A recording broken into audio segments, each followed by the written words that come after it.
विचार त्यांनी मांडला, केवळ विचार मांडला नाही तर आज मुद्दामून या पाणी परिषदेच्या त्यावेळेच्या सर्व सदस्यांनी ज्येष्ठ आहेत, केवळ वयाने नाही पण अनुभवानं सुद्धा त्यांना बोलावलं पाहिजे.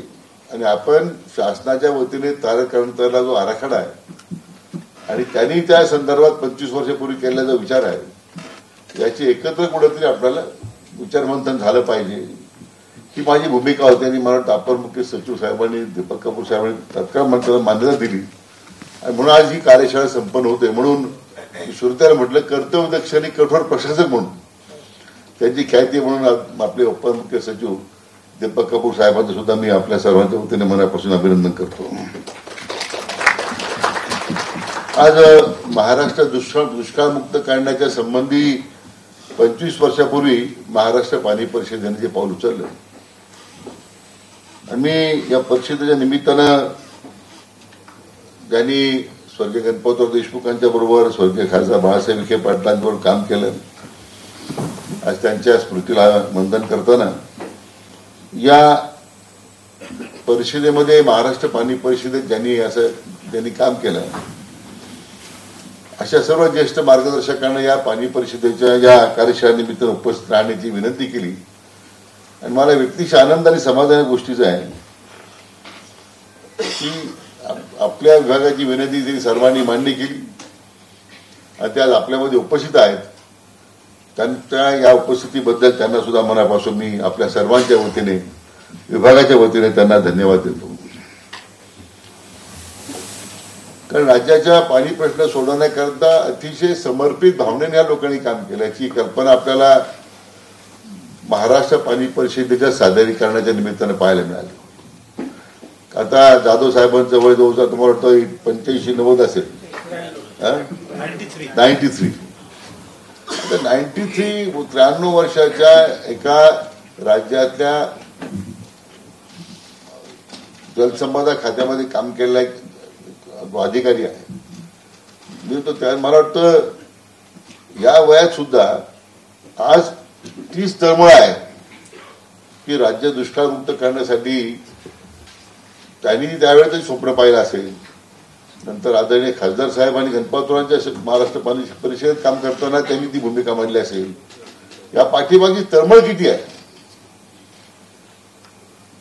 किंवा मग मोरे साहेब आहेत, अनेक लोकांचा उल्लेख करता येईल या ठिकाणी. या लोकांचं काय स्वार्थ आहे. त्यांना काही टेंडर घ्यायचे, त्यांना काही कोणाच्या शिफारशी करायच्या आहेत, त्यांना काही त्याच्या आयुष्यात त्यांना काही मिळवायचं आहे. हे आपण सर्व उपस्थितांनी माझ्या सहित हे लक्षात घेतलं पाहिजे की इतकं समर्पण असेल तर राज्य दुष्काळमुक्त करू शकतो आपण, हा विचार त्यांनी आपल्याला धैर्य घ्यायला. आणि ह्या निस्वार्थ निष्पुळपणे काम करणाऱ्या लोकांमुळे महाराष्ट्र पुढे गेला.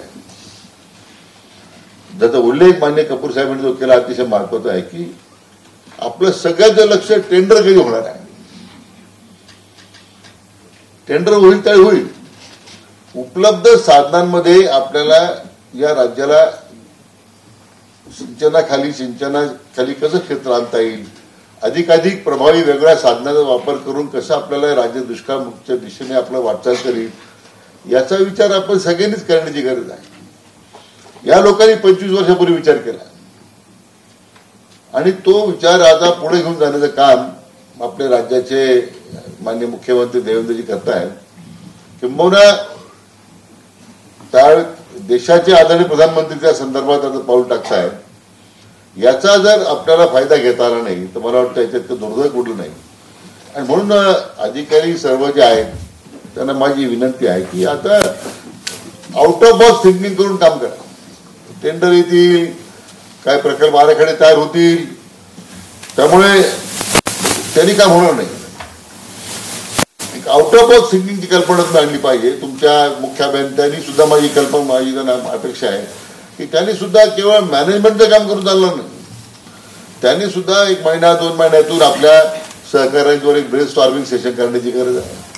काय त्यांच्या मागच्या 3 महिन्यात त्यांना अडचणी आल्या अंमलबजावणी करताना, कोणत्या प्रशासकीय बाबी त्यांना अडचणीच्या वाटतात आणि मग त्यांनी त्यांच्या कार्यकारी संचालकामार्फत आपण मुख्य सचिवांकडे जर प्रस्ताव दिला की आम्हाला ह्या अडचणी वाटतात, ह्या प्रशासकीय कारणामुळे आम्हाला आमच्या कामाला गती मिळत नाही, कोणत्या सूचना नुसतं कारणं देण्यापेक्षा सूचना करा की या पद्धतीने गेलं तर आम्हाला वाटतं हे काम लवकर होईल. पण त्यामध्ये ह्या नियमात शिथिलता करावं लागतं.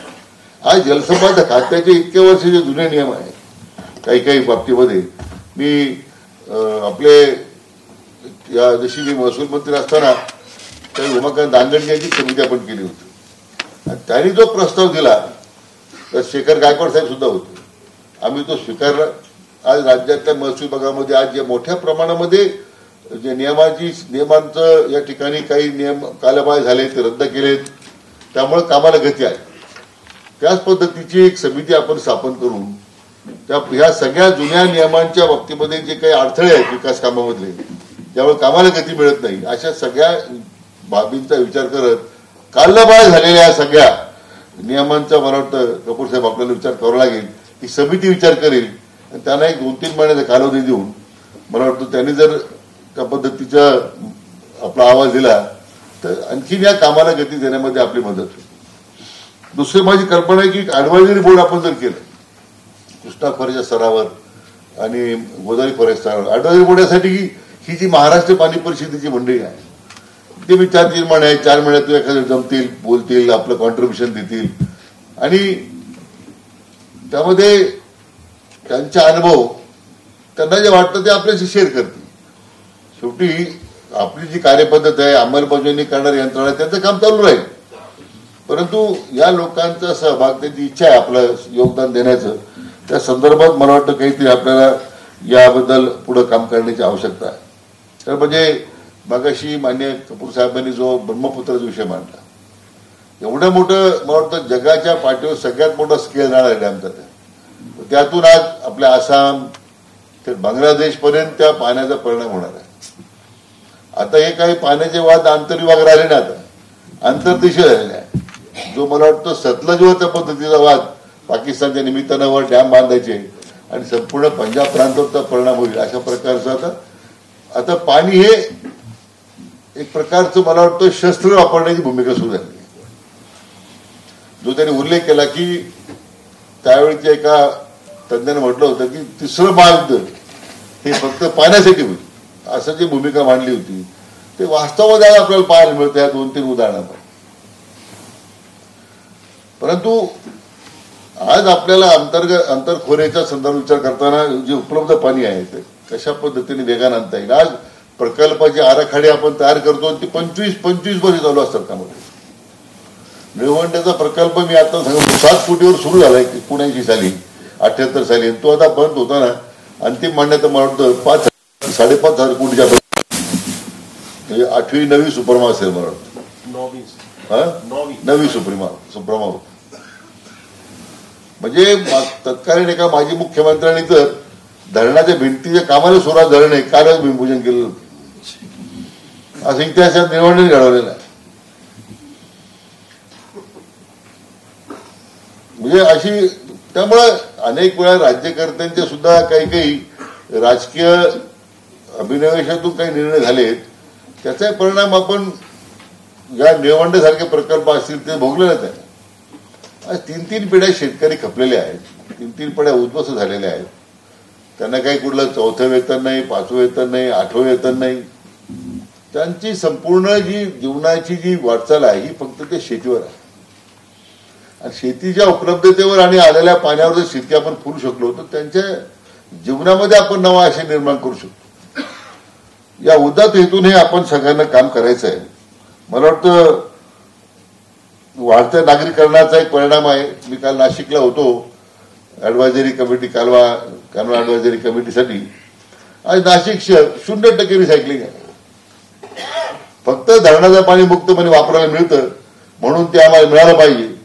परंतु मी ते आयुक्तांना सांगितलं कारण एक पॉलिसी जागेवर कपूर साहेब करावं लागेल की प्रत्येक कॉर्पोरेशन किमान त्यांचं नगरपालिके त्यांच्या अवर्ग असतील वगैरे 30% आणि 40% पाणी रिसायकल केलं पाहिजे. कोणत्याही पाणी नदीमध्ये सोडताना आता भारत सरकारनं तुमच्या नमामि गंगेच्या प्रकल्पांतर्गत असेल किंवा जवाहरलाल नेहरू आपला नगरोत्थान कार्यक्रम असेल, यातून जो दिलेला पैसा होता हा पूर्णपणे त्या वॉटर ट्रीटमेंट करूनच देत सोडलं पाहिजे. आज सगळ्या पुण्याची घाण आज उजनीमध्ये जाते, चंद्रभागेपर्यंत आपल्याला पांडुरंगा खालचे लोक जातात ते पुण्यातून घाण करून जातात चंद्रभागे दर्शनाला. तर पुणे महापालिकेला सुद्धा अजून सुचलं नाही की आपण ईटीपी प्लांट किती सक्षम करावे. नदीचं पाणी जे नदीतून नाशिकची काय अवस्था आहे त्याच्यावर अवलंबून असताना कालवर वॉटर सप्लाय स्कीम कुठली आहे. पण मला वाटतं याच्यातून जर त्यांना फक्त पाणी पाहिजे असेल तर ह्या घातलीच पाहिजे. पाटबंधारे जलसंपदा खात्याचं काम हे फक्त पाणी देण्याचं नाहीये, पण त्याचबरोबर आपल्या सिस्टीम ज्या चालतात त्याच्यावर ज्यांना आपण पाणी देतो त्या सिस्टीमच्या मेंटेन करण्याचं दायित्व सुद्धा त्याच्यावर सोपवलं पाहिजे. हा पॉलिसीच भाग असला पाहिजे. आणि यापुढे मी म्हटलं मराठवाडा वॉटर आपण अजून तयार होत आहे तसं मी आता सुचवलं काल मिटिंगमध्ये. मला वाटतं आता चर्चा फक्त प्राथमिक मी बोललो की गोदावरी वॉटर ग्रीड करा ना. ते काय जीवन प्राधिकरणाचं काम नाहीये, आपलं काम आहे की आपण हे सगळे धरणातून पाईपलाईन मोठ्या शहराला जाणारं पाणी असेल त्या शहराला पाणी देत असताना जेवढ्या आतमध्ये ग्रामपंचायती वगैरे असतील, जेवढे पाणीपुरवठा योजना असतील, दारणेवर असतील, गोदावरीवर असतील, भंडारदरा असतील, 40% पाण्यात स्विमिंग करतात. 40% पाण्याचं 3% मी डोळा म्हटलं 30% होईल, पण तेवढं पाणी आज आमच्या शेतीला उपलब्ध होतं. सगळ्या जुन्या सिस्टीम झालेल्या आहेत. आपण नव्या सिस्टीमवर काम करताना वेगळा विचार केला पाहिजे. जुन्या सिस्टीमच्या 100 वर्षाच्या ज्या प्रवाहातून नदीच्या प्रवाहातून पिकावर बांधून ज्याचं सिंचन होत आहे त्याच्यावर नदीवर येणारा जो प्रचंड पाण्याचा उपसा आहे त्यामुळे त्याचा कार्यावर होणारा परिणाम आहे. काय नाही आपल्या अधिकाऱ्यांचा विचार करत. क्षेत्रीय अधिकाऱ्यांनी या संदर्भात किंवा तर विचार केलाच पाहिजे. प्रत्येक वेळी आता नवीन कामं निघतील, काय निघायचे निघतील, परंतु आहे त्या सिस्टीम्स कसं सक्षम होतील, आहे त्या सिस्टीम आपल्याला प्रभावीपणे त्याचा वापर कसा शेतीला करता येईल याच्या संदर्भात सुद्धा तुम्ही लोकांनी त्या विभागातील जिल्ह्यातील लोकांनी बसून तशा प्रकारचा संवाद सुरू केला पाहिजे. तशा प्रकारची बंधनं त्या व्यवस्थेत यंत्रण घालण्याचा प्रयत्न सुरू केला पाहिजे. काल जे 2-3 नगरपालिकेत शिवच गैरहजर होते, म्हणजे आपलं पाणी आपली जबाबदारी त्याला पाणी देण्याची आणि त्यांनी घरी झोपा काढायची. तर त्यांना सगळ्यांना शोकास द्यायला सांगितलं मी जिल्हाधिकाऱ्यांना. पण मुद्दा एवढाच आहे की आता सिस्टीमवर प्रत्येकाने आपलं स्वतःचं योगदान दिलं पाहिजे. मला असं वाटतं कपूर साहेब की प्रत्येक जे पाटबंधारे मंडळ आहेत पण त्यात तिथं जास्त अधिकारी बंद असेल, त्यांच्या हातात येणारे कार्यकारी बंद असतील, त्यांनी आपल्या सिस्टीम प्रभावित आणण्यासाठी काय उपाययोजना करतायत, काय करू इच्छित आहे, त्यांनी काय परिणाम होणार त्या भागाच्या त्या भागातील सिंचनावर, मग त्यामध्ये सगळे वॉटर ट्रीटमेंट सगळं आहे कारखाना त्यांनी प्रत्येकाने केला पाहिजे. आपण एक दिवस कार्यशाळा घेऊन पुणे भागाच्या सगळ्या एक दिवस त्याचं ऐकून घेऊ आपण सगळ्यांचं काय केली, काय प्रयत्न त्यांनी तरी काय प्रयत्न केले. फक्त आपण टेंडर काढायचे, फक्त आपण आपलं दायित्व नाही ना, पण पुढे जाऊन त्यांनी या इतक्या वर्षाच्या लोकांच्या त्या सरकारांनी जे सिस्टीम तयार केलेल्या आहेत त्याचा प्रभावी वापर कसा होणार आहे. मला वाटतं पुढच्या एक महिनाभरामध्ये एक दिवस पूर्ण पुणे भागासाठी आपण देऊ, एक पूर्ण वेळ नाशिक भागातला देऊ, एक पूर्ण मराठवाड्या भागात काय ते काम साहेब तेच आहे. मंत्रालयात काय बदलांची कामं आता कोण बदल, मला तर बदल्या माझ्या अजिबात रस नाही. म्हणजे मी तर अजिबात भाग, मी महसूल मंत्री असताना कधीच भाग घेतला. पहिल्यांदा महसूल खात्याच्या बदल्या ह्या त्या धर्मामध्ये साहेब 60-65% जागा रिक्त होत्या. म्हणजे कलेक्टर नंतर नाही तर जर होणार आहे. आपण सगळे प्रमोशनचे होते, डेप्युटी कलेक्टरचे, तहसील कलेक्टरचे सगळे जर पाठवले. आज 99% जागा भरल्या, म्हणून लाडक्या बहीण सगळ्या योजनेची अंमलबजावणी होऊ शकते. त्यातले 8 डेप्युटी कलेक्टर आणि 12 तहसीलदार हजर झाले नाही, त्यांना आपण सगळ्यांना सस्पेंड केलं.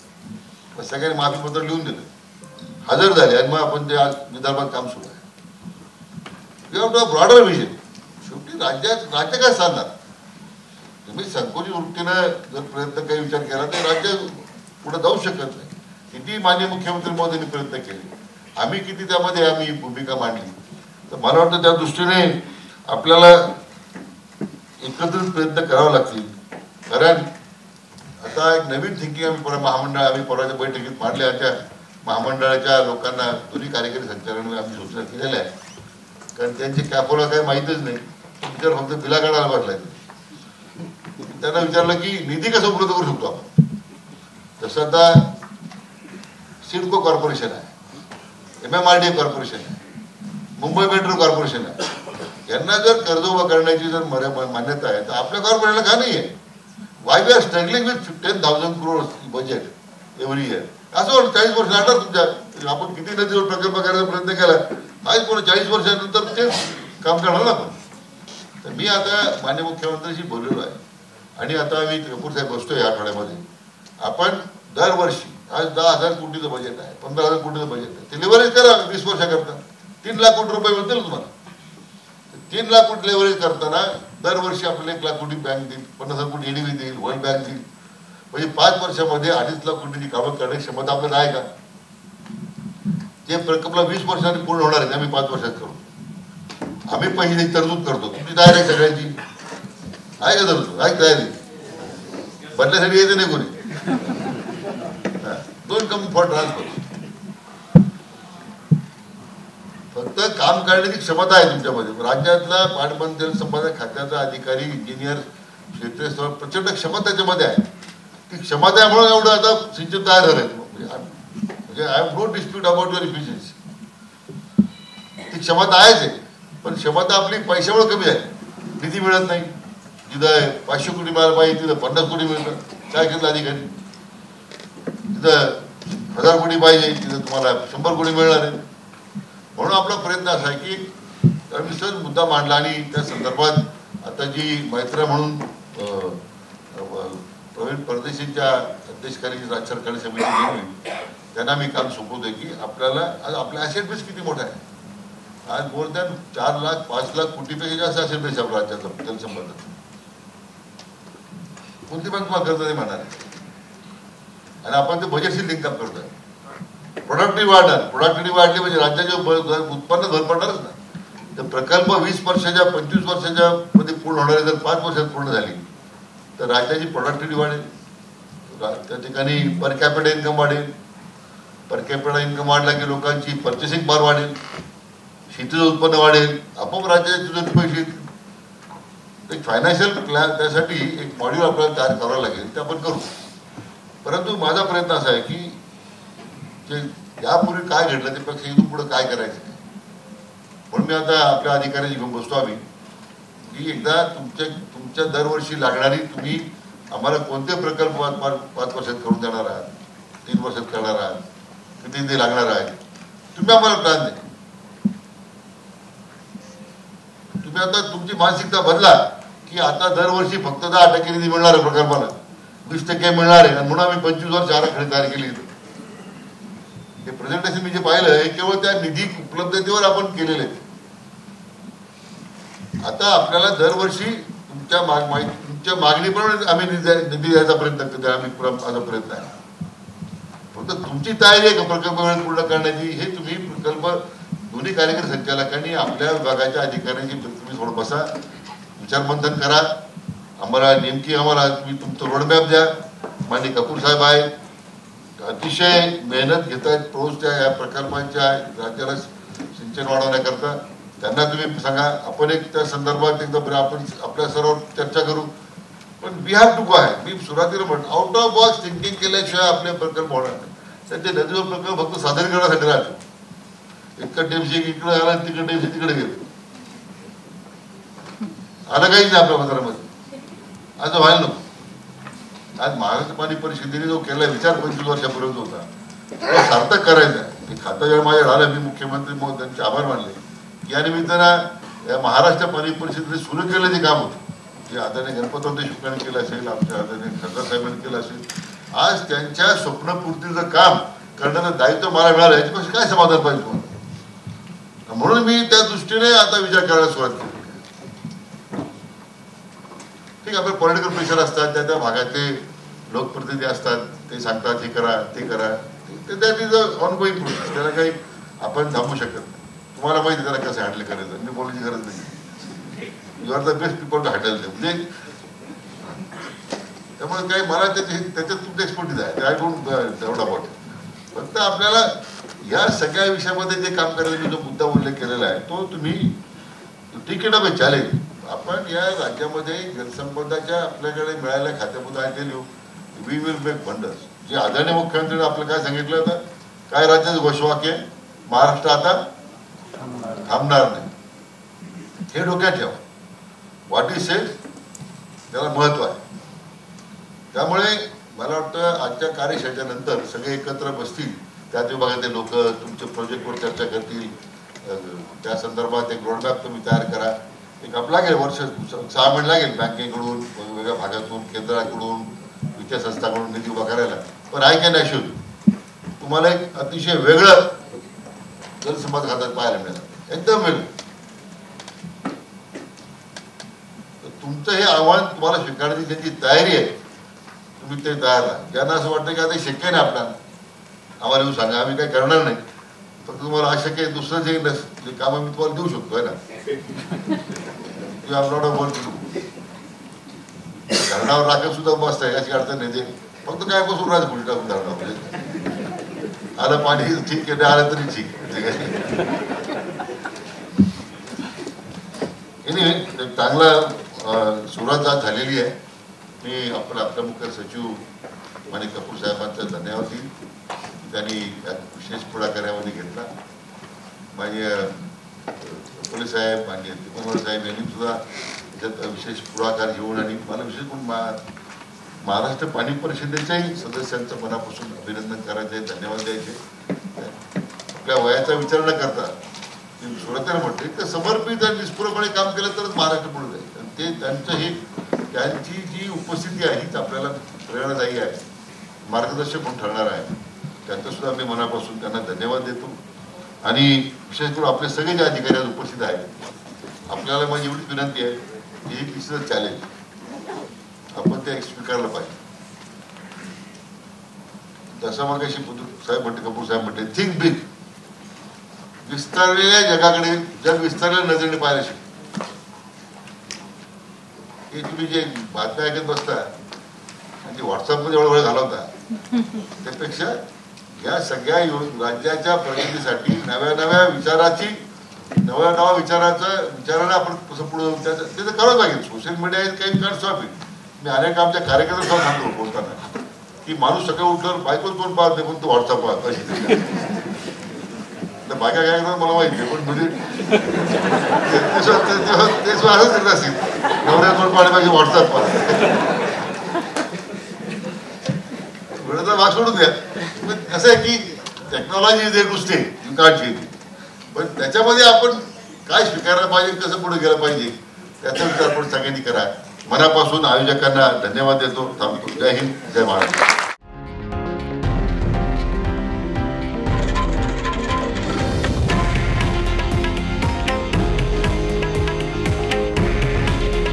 हे आहे देशातील नंबर 1 न्यूज नेटवर्क आणि आपण पाहत आहात TV9 मराठी. काळजी तुमची, हित महाराष्ट्राचं.